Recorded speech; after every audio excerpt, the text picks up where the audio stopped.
அடுத்து நம்ம எப்படி ஜூம் ஐடி பாஸ்வேர்டு வச்சு உள்ளே போகிறது அப்படின்னு பார்க்கலாம். இப்போ முதல்ல லிங்க் கிளிக் பண்ணி தான் உள்ளே போனோம். இப்போ இந்த மீட்டிங் ஐடி பாஸ்வேர்டு வச்சு எப்படி உள்ளே போகலாம் அப்படின்னு பார்க்கலாம். நீங்கள் ஜூம் ஆப் நீங்கள் ஓப்பன் பண்ணிக்கிங்க. உங்கள் கம்ப்யூட்டரில் ஓப்பன் ஆனால் இதே மாதிரி வரும்.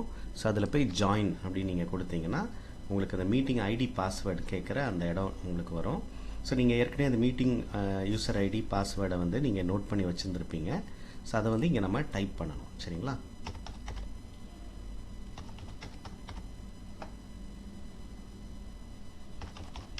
டைப் பண்ணிட்டேன். அதுக்கப்புறம் வந்து உங்கள் பேர் கேட்குது.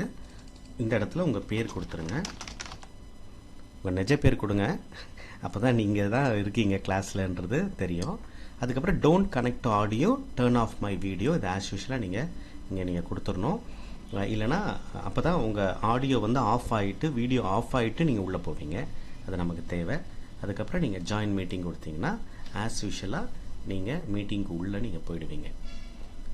சரிங்களா? சில டைமில் நீங்கள் வெயிட்டிங் ரூமில் போய் நிற்பீங்க. அப்போ அங்கே இருக்கிறவங்க நம்ம மொபைல் வெர்ஷனில் பார்த்தோம் பார்த்தீங்களா, அதே மாதிரி அங்கே இருக்கிறவங்க என்ன பண்ணுவாங்கன்னா உங்களை உள்ளே அலோவ் பண்ண பிறகு தான் நீங்கள் வந்து உள்ளே அந்த கிளாஸ் ரூமுக்குள்ளே ஆட்டோமேட்டிக்காக கனெக்ட் ஆகிடுவீங்க. இப்போ இங்கே பாருங்கள், இங்கே முதல்ல வந்து லிங்க்கு கிளிக் பண்ணும்போது இங்கே ஆடியோவில் ஜாயின் பண்ணணுமான்னு இங்கே ஒரு மெசேஜ் வந்தது. ஆனால் இப்போ வரல. அதனால் நீங்களே என்ன செய்யணும்னா கீழே போயிட்டு இந்த ஜாயின் ஆடியோவை நீங்கள் அங்கே கிளிக் பண்ணிங்கன்னா, இந்த மைக் இருக்க வேண்டிய இடத்துல நீங்கள் கிளிக் பண்ணிங்கன்னா ஜாயின் வித் கம்ப்யூட்டர் ஆடியோ அப்படின்னு இருக்கும்.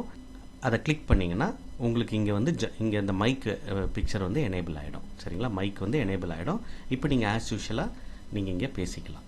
ஸோ இதுதான் இந்த வெர்ஷனில் எப்படி ஜூம் நம்ம கனெக்ட் பண்ணுறது அப்படின்னு நம்ம பார்த்தோம். வாழ்த்துக்கள். கிளாஸில் நிறைய பேசுங்க.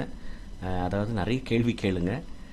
நிறைய பங்கு பெறுங்க. ஏதாவது ஜென்ரலாக கொஸ்டின்ஸ் கேட்கும்போது நீங்கள் தாராளமாக மைக் ஆன் பண்ணிவிட்டு நீங்கள் நிறைய பதில் சொல்லுங்கள். அப்போ தான் நீங்கள் நிறைய கற்றுக்க முடியும்.